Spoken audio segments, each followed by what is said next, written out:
السلام علیکم اسٹوڈنٹس۔ پاکستان کے آئین میں آج ہمارا چیپٹر نمبر 8 سٹارٹ ہو رہا ہے، جو کہ ہے 8 ٹاپک صوبائی وزیر اعلیٰ یا چیف منسٹر۔ پاکستان ایک وفاق ہے اور اس کے چاروں صوبوں میں نظم و نسق کو چلانے کے لیے صوبائی سطح پر جو ایک انتظامیہ قائم ہے، اور اس انتظامیہ کا سربراہ گورنر اور وزیر اعلیٰ ہے۔ گورنر ہمارا پریویس ٹاپک تھا اور آج ہمارا ٹاپک ہے وزیر اعلیٰ۔ جیسا کہ مرکزی سطح پر حکومت کا انتظام چلانے کے لیے وزیر اعظم ہوتا ہے اور وہ اپنی کابینہ کی مدد سے مرکزی سطح پر پورے ملک کا نظم و نسق چلانے کا ذمہ دار ہوتا ہے، اسی طرح ہر صوبے کے اندر صوبائی حکومت کا سربراہ یعنی وزیر اعلیٰ اپنی کابینہ کی مدد سے صوبے کے نظم و نسق کا اور اس کے انتظام کو چلانے کا ذمہ دار ہوتا ہے۔ وزیر اعلیٰ کا چناؤ 1973 کے آئین کے مطابق وزیر اعلیٰ کا چناؤ صوبائی اسمبلی کی ذمہ داری ہے۔ الیکشنز کے بعد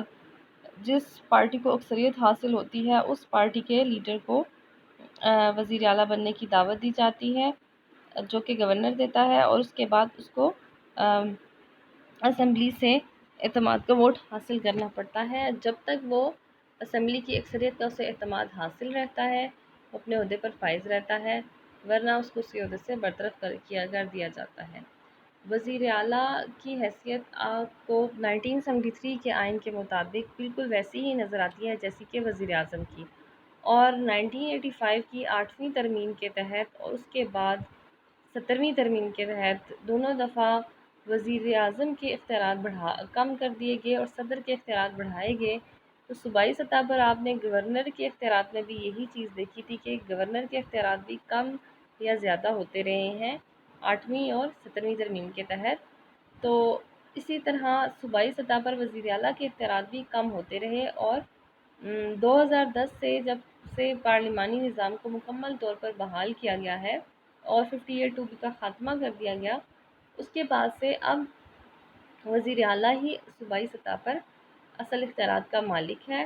اور اس کا انتخاب اب صوبائی پارلیمنٹ ہی کرتی ہے۔ تو اس سے پہلے جب تھا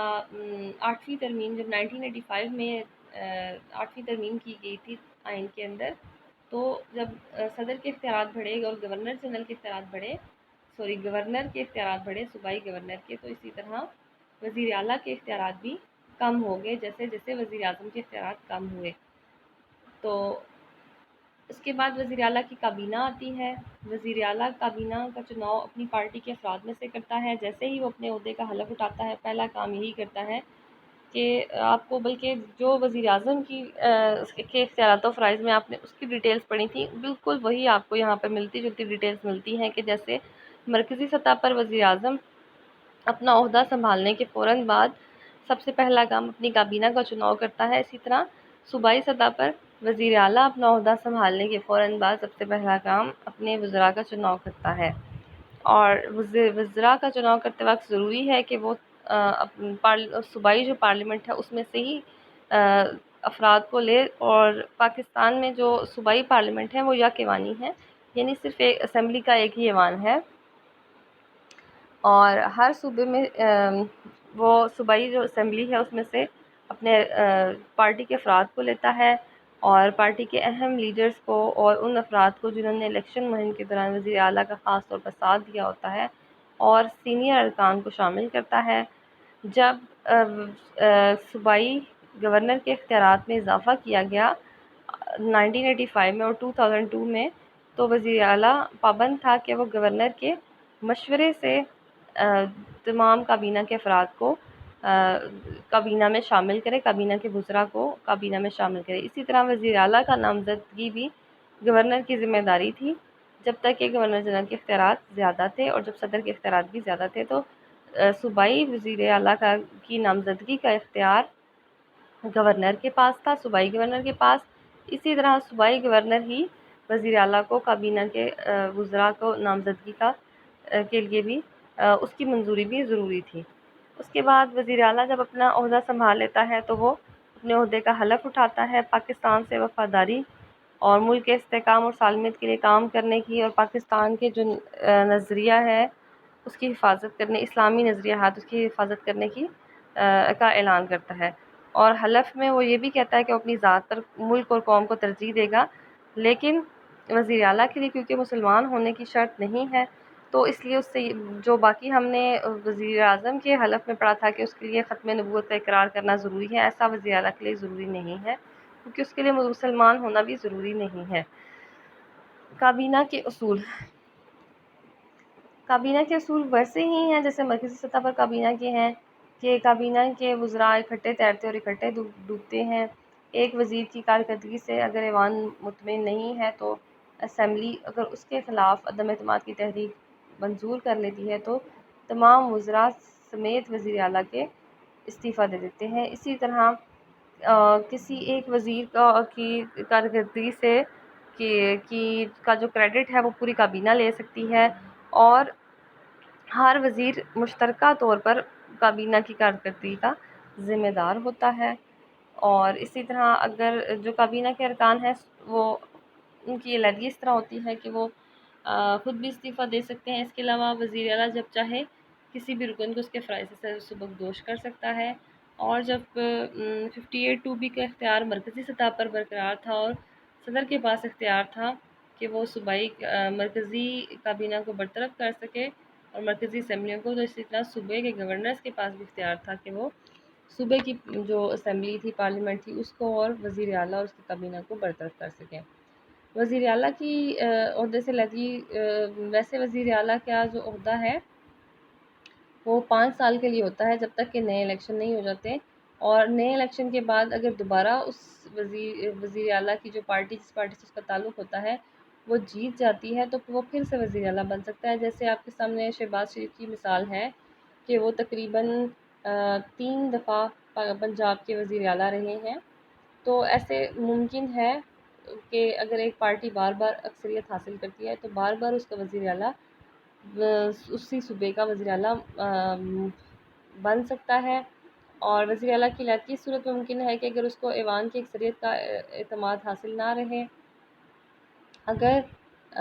ایوان اس کے خلاف تحریک عدم اعتماد کی قرارداد پیش کرے جس کے لیے 20% ارکان کی حمایت ضروری ہے، تو اسپیکر اجازت دیتا ہے، اور پھر اگر یہ تحریک منظور ہو جائے تو وزیر اعلیٰ کو اس کے عہدے سے ہٹا دیا جاتا ہے۔ اسی طرح کوئی عدالت یا کوئی ٹریبونل اس کی رکنیت ختم کر دے وزیر اعلیٰ کی، تو اس کی رکنیت صوبائی اسمبلی کی رکنیت ختم ہوگی، تو ساتھ ہی وہ وزیر اعلیٰ کے عہدے سے بھی الگ ہو جاتا ہے۔ تو اس طرح وزیر اعلیٰ کی علیحدگی ممکن ہے، اور تحریک عدم اعتماد کے ذریعے وزیر اعلیٰ کو اس کے عہدے سے ہٹایا جا سکتا ہے۔ اگر وزیر اعلیٰ نے اسمبلی کو توڑنے کا مشورہ دیا ہو گورنر جنرل کو، تو اس صورت میں اسمبلی وزیر اعلیٰ کے خلاف عدم اعتماد کی تحریک پاس نہیں کر سکتی۔ اس کے بعد آتے ہیں powers and functions of chief minister, وزیر اعلیٰ کے اختیارات و فرائض۔ وزیر اعلیٰ مرکزی سطح پر وہی جیسے وزیر اعظم کے اختیارات ہوتے ہیں وہی مقام صوبے میں وزیر اعلیٰ کو حاصل ہوتا ہے۔ انتظامی اختیارات کا وہ مالک ہوتا ہے اور انتظامیہ کا سربراہ ہوتا ہے۔ صوبائی انتظامیہ اسی کی زیر نگرانی کام کرتی ہے۔ صوبے کے اندر نظم و نسق کا نظام چلانے کے لیے، صوبائی انتظامیہ کو بہترین طریقے سے چلانے کے لیے اس کے پاس وزیر اعلیٰ کے پاس وسیع اختیارات ہوتے ہیں، اور صوبے کے تمام چھوٹے بڑے کاموں کی ذمہ داری اسی کی ہوتی ہے۔ اپنے انتخاب کے بعد وہ وزراء میں مختلف محکمے تقسیم کرتا ہے۔ وہ اختیارات جو کہ صوبائی اس میں آتے ہیں، صوبائی فہرستوں میں آتے ہیں، ان کے اوپر اختیارات صوبے کے وزیر اعلیٰ کو ہوتا ہے، اور وہ ان کو مختلف محکموں کو تقسیم کرتا ہے اپنے وزراء میں، اور وہ تمام وزراء اپنی کارکردگی کے حوالے سے صوبائی اسمبلی کے ساتھ ساتھ وزیر اعلیٰ کو بھی جواب دہ ہوتے ہیں۔ وہ کسی ایک وزیر کو ایک یا ایک سے زیادہ محکمے بھی دے سکتا ہے، خود بھی کئی محکمے اپنے پاس بھی رکھ سکتا ہے۔ اور اس کے علاوہ وزیر اعلیٰ کے پاس تقرراتی اختیارات بھی ہوتے ہیں۔ صوبے کے اندر جو ایڈوکیٹ جنرل ہے، اور اسی طرح صوبے کی جو اعلیٰ عدالت ہوتی ہے جس کو ہائی کورٹ کہتے ہیں، وہ اور اس ہائی کورٹ کے چیف جسٹس اور ججز کا تقرر بھی کرنے کی ذمہ داری بھی وزیر اعلیٰ کی ہوتی ہے، جو کہ وہ صوبائی گورنر کے مشورے سے کرتا ہے، لیکن اصل جو رائے ہے اس میں وزیر اعلیٰ کا ہی ہوتی ہے، وزیر اعلیٰ کا ہی عمل دخل شامل ہوتا ہے۔ اس کے علاوہ قانون سازی کے حوالے سے وزیر اعلیٰ اہم کردار ادا کرتا ہے۔ ان تمام شعبوں پر جو کہ مرکزی حکومت کے کنٹرول میں نہیں آتے وہ صوبائی اسمبلی کے پاس ہوتے ہیں، اور صوبائی اسمبلی میں قائد ایوان کی حیثیت سے وہ شریک ہوتا ہے۔ وہ صوبائی اسمبلی کا بھی ممبر ہوتا ہے اور اس کا ایوان کا لیڈر بھی ہوتا ہے۔ ساری کارروائی اس کی مرضی کے مطابق ہوتی ہے۔ وہ جب چاہتا ہے صوبائی اسمبلی کا اجلاس بلاتا ہے اور جب چاہے ملتوی کر سکتا ہے۔ اس کے علاوہ قانون سازی اسمبلی میں پیش ہونے والے جتنے بھی مسودات ہیں 90% وہ وزیر اعلیٰ یا اس کے وزراء کی طرف سے ہی متعارف ہوتے ہیں، اور اس کے علاوہ جو 10% غیر سرکاری مسودات ہوتے ہیں اس میں سے بھی صرف وہی پاس ہو سکتے ہیں جن کو وزیر اعلیٰ اور اس کی وزراء کی حمایت حاصل ہو، یعنی حکومت کی حمایت حاصل ہو، صرف وہی غیر سرکاری مسودات پاس ہو سکتے ہیں۔ اس طرح قانون سازی کے حوالے سے وزیر اعلیٰ کو وسیع اختیارات حاصل ہوتے ہیں۔ اس کے بعد آتی ہے اسمبلی کی تنسیق۔ وزیر اعلیٰ کو صوبائی اسمبلی توڑنے کا اختیار دیا جاتا ہے۔ وزیر اعلیٰ صرف اسی صورت میں صوبائی اسمبلی کو توڑتا ہے جب اسے یقین ہوتا ہے کہ وہ دوبارہ عام انتخابات میں اسی کی پارٹی اکثریت کے ساتھ دوبارہ جیت جائے گی اور وہ پھر سے وزیر اعلیٰ بن سکے گا۔ عام حالات میں اسمبلی جو ہے انتخابی جھنجٹوں وغیرہ سے بچنے کے لیے وزیر اعلیٰ ایسا نہیں کرتے کہ وہ اسمبلی کو بلا وجہ برخاست کر دیں۔ اس کے علاوہ اسمبلی کی میعاد 5 سال ہوتی ہے اور وزیر اعلیٰ عام طور پر اس کو پورا کرتے ہیں، اور اگر جب وزیر اعلیٰ گورنر کو یہ مشورہ دیتا ہے کہ اسمبلی کو توڑ دیا جائے تو گورنر وزیر اعلیٰ کے مشورے کا پابند ہوتا ہے۔ اگر وہ اسمبلی کو نہیں توڑتا تو 48 گھنٹوں کے بعد یعنی کہ 2 دن کے بعد اسمبلی خود بخود ٹوٹی ہوئی تصور ہوتی ہے۔ 58(2)B کے تحت جب گورنر جنرل کے پاس یہ اختیار تھا تو وہ وزیر اعظم کے مشورے کے بغیر بھی وزیر اعلیٰ کے مشورے کے بغیر بھی وزیر اعلیٰ اور اس کی کابینہ کو برطرف کر سکتا تھا، لیکن 2010 سے جب پاکستان میں مکمل پارلیمانی نظام رائج ہوا ہے، گورنر کے پاس یہ اختیار نہیں رہا کہ وہ صوبے کو جو صوبائی اسمبلی ہے اس کو اور صوبائی وزیر اعلیٰ کو اس کے عہدے سے ہٹا سکے۔ اس کے علاوہ صوبائی اسمبلیوں کے پاس اختیار ہوتا ہے کہ وہ بھی وزیر اعلیٰ کے خلاف عدم اعتماد کی تحریک پاس کر کے اس کو اس کے عہدے سے ہٹا سکتی ہیں، اور اگر وزیر اعلیٰ کے خلاف عدم اعتماد کی تحریک چل رہی ہو تو وہ صوبائی اسمبلی کی تنسیق بھی نہیں کر سکتا۔ اس کے علاوہ صوبائی جو وزیر اعلیٰ ہے اس کے اختیارات میں یہ بھی شامل ہے کہ وہ مالیاتی اختیارات رکھتا ہے، صوبے کی مالیات کو کنٹرول کرتا ہے، آمدن اور اخراجات کا جو تخمینہ یا بجٹ تیار کیا جاتا ہے وہ پیش کیا جاتا ہے تو وہ وزیر اعلیٰ کا اس میں اہم کردار ہوتا ہے۔ وہ صوبے کے اخراجات اور ان کا جائزہ لیتا ہے اور صوبائی بجٹ کو صوبائی وزیر خزانہ پیش کروا کے منظور کرواتا ہے، لیکن اصل جو اس میں اختیار ہوتا ہے اور اصل ہینڈ ہوتا ہے اس کی بیک پہ وہ وزیر اعلیٰ کا ہی ہوتا ہے، اور وزیر اعلیٰ کے پاس بجٹ کی منظوری کے بعد اس کے پاس اختیارات ہوتے ہیں کہ وہ ٹیکسز کا نفاذ کر سکے، اور اس کے علاوہ آمدن کو مختلف شعبوں میں تکمیل کے لیے خرچ کرنا، سرمایہ کو تقسیم کرنا صوبوں میں، اور ہر وزیر کے کاموں کی اور خاص طور پر مالیاتی امور کی نگرانی کرنا وزیر اعلیٰ کی ذمہ داری ہوتی ہے، اور جو صوبائی امور مالیات ہیں اس کے اوپر وزیر اعلیٰ کو مکمل طور پر کنٹرول ہوتا ہے۔ وہ اپنی صوبائی ضرورتوں کے لیے مرکزی حکومت سے بھی مالی امداد وصول کر سکتا ہے اور اسے صوبے کی ترقی کے لیے خرچ کرتا ہے۔ اس کے علاوہ مرکزی سطح پر اور بھی کئی فرائض ہیں جو وزیر اعلیٰ ادا کرتا ہے، خاص طور پر جب کہ مرکزی حکومت سے کوئی خاص کام سونپ دے تو وزیر اعلیٰ مرکزی حکومت کی مدد کے لیے وہ کام کرتا ہے، اور ایسے کاموں کے لیے جو رقوم کا تعین ہے وزیر اعلیٰ پہلے کر لیتا ہے۔ اگر اسے مقررہ جو مطلوبہ اس کی رقم ہے وہ فراہم نہیں کی جاتی تو وہ سپریم کورٹ کا چیف جسٹس ثالث کے طور پہ کام کرتا ہے اور رقم طے کرتا ہے تو وہ وزیر اعلیٰ کو سونپ دی جاتی ہے۔ یہ اس رقم کی بات ہو رہی ہے جو مرکزی حکومت اس سے کسی خاص کام کا کہتی ہے تو اس کے لیے پھر سے جس مالی امداد کی ضرورت ہوتی ہے وہ اس کے لیے پھر مرکزی حکومت سے مطالبہ کر سکتا ہے۔ اب آتا ہے کنکلوژن کیا ہے ہمارا وزیر اعلیٰ کے اختیارات پہ۔ بیسکلی وزیر اعلیٰ صوبے میں سب سے اہم ترین فرد ہوتا ہے، صوبائی حکومت کا سربراہ ہے، اور صوبائی حکومت کا سارا نظم و نسق اسی کے وجہ سے چلتا ہے، اس کا انتظام کی ذمہ داری اسی کی ہوتی ہے، اور وہی اصل میں اب ایک بااختیار فرد ہے جس کے ذمہ صوبے کے تمام چھوٹے بڑے کام ہوتے ہیں۔ لیکن جو صوبائی گورنر ہے اس کے نام سے یہ سارے احکامات استعمال کیے جاتے ہیں، یہ صرف اس کو ایک رسپیکٹ دینے کے لیے کیا جاتا ہے، ایسے ہی جیسے کہ مرکزی سطح پر صدر کو کے نام سے تمام حکومتی جو کام ہیں وہ چل رہے ہوتے ہیں، اور گورنر جو بھی احکامات اور فیصلے کرتا ہے اس کے لیے وزیر اعلیٰ کا مشورہ ضروری ہے، اور گورنر کو جو بھی مشورہ وزیر اعلیٰ کو دیتا ہے وہ اس کے لیے بھی لازم ہوتا ہے کہ وہ اس پہ عمل کرے۔ اور لیکن دوسری طرف یہ ہے کہ جب پاکستان میں پارلیمانی نظام کو قدرے بدل کر 1985 میں 8ویں ترمیم کے تحت نیم پارلیمانی یا نیم صدارتی نظام بنایا گیا، تو صوبے کے گورنر کے اختیارات بھی مرکزی سطح پر صدر کے اختیارات کے بڑھنے سے بڑھ گئے۔ صدر کے پاس 58(2) کا اختیار آ گیا کہ وہ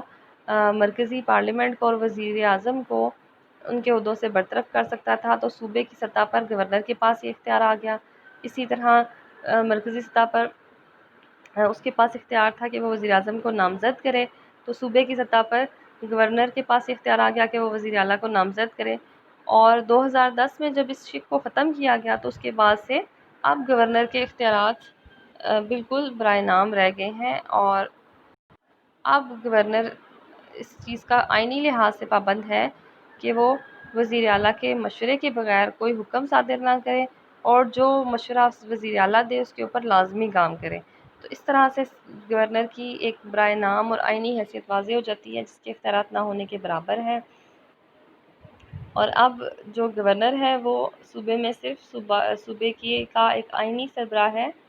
جس کے پاس اختیارات نہیں ہوتے، اور حکومت کی کارکردگی کا سارا دار و مدار وزیر اعلیٰ کے اختیارات و فرائض پر ہے۔ حکومت کی ناکامی وزیر اعلیٰ کی ناکامی، اور حکومت پر تنقید وزیر اعلیٰ پر تنقید ہے۔ اب موجودہ جو پاکستان میں نظام ہے، اور جو 1973 کے آئین کے مطابق جو نظام رائج کیا گیا تھا وہ وہی ہے، اور اسے بحال کرنے کے بعد سے اب اصل میں سارا انتظام و انصرام صوبائی سطح پر صوبائی وزراء کا اور مرکزی سطح پر صرف وزیر اعظم کا ہے۔